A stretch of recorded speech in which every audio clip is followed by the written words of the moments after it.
বছরে পা দিয়েছেন টলিউড ও বলিউডের জনপ্রিয় অভিনেতা মিঠুন চক্রবর্তী।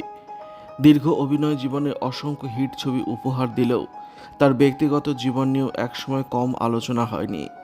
বিশেষ করে বিবাহিত অবস্থায় অন্য সম্পর্কের জল্পনা ঘিরে একসময় তুমুল চর্চা শুরু হয়েছিল ইন্ডাস্ট্রিতে। জন্মদিনের আবহে ফের সামনে এলো সেই পুরনো বিতর্ক। অভিনেতার প্রথম বিয়ে হয়েছিল ফ্যাশন দুনিয়ার পরিচিত মুখ হেলেনা লিউকের সঙ্গে।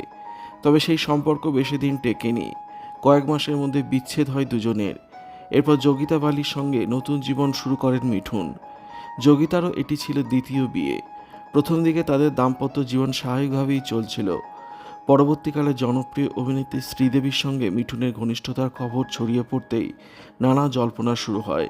ইন্ডাস্ট্রির অন্দরমহলে শোনা যেতে থাকে এই সম্পর্কের জেরে মিঠুনের সংসারে অশান্তি তৈরি হয়েছে। সেই সময় সংবাদ মাধ্যমে এমনও খবর প্রকাশ্যে আসে যে বিষয়টি জানার পর মানসিকভাবে ভেঙে পড়েছিলেন যোগিতা বালি এবং আত্মহত্যার চেষ্টাও করেছিলেন। যদিও পরে যোগিতা বালি এক সাক্ষাৎকারে জানান তিনি পরিস্থিতি সামলানোর চেষ্টা করেছিলেন। অন্যদিকে এই অভিনেত্রী পরে জানতে পারেন মিঠুন তার সংসার ভাঙতে চান না। এরপর ধীরে ধীরে সেই সম্পর্কের ইতি ঘটে বলে শোনা যায়। সময়ের সঙ্গে সঙ্গে ব্যক্তিগত জীবনে সেই ঝড়ও থেমে যায়। সব বিতর্ক পেরিয়ে শেষ পর্যন্ত পরিবারেই ফিরে আসেন মিঠুন। পরে আবার স্বাভাবিক হয় তাদের সংসার জীবন। আজ 75-এ দাঁড়িয়ে অভিনেতার কেরিয়ার যেমন সম্মানের জায়গায়, তেমনি তার ব্যক্তিগত জীবনের সেই আলোচিত অধ্যায় এখনও মাঝে মধ্যেই ফিরে আসে চর্চায়।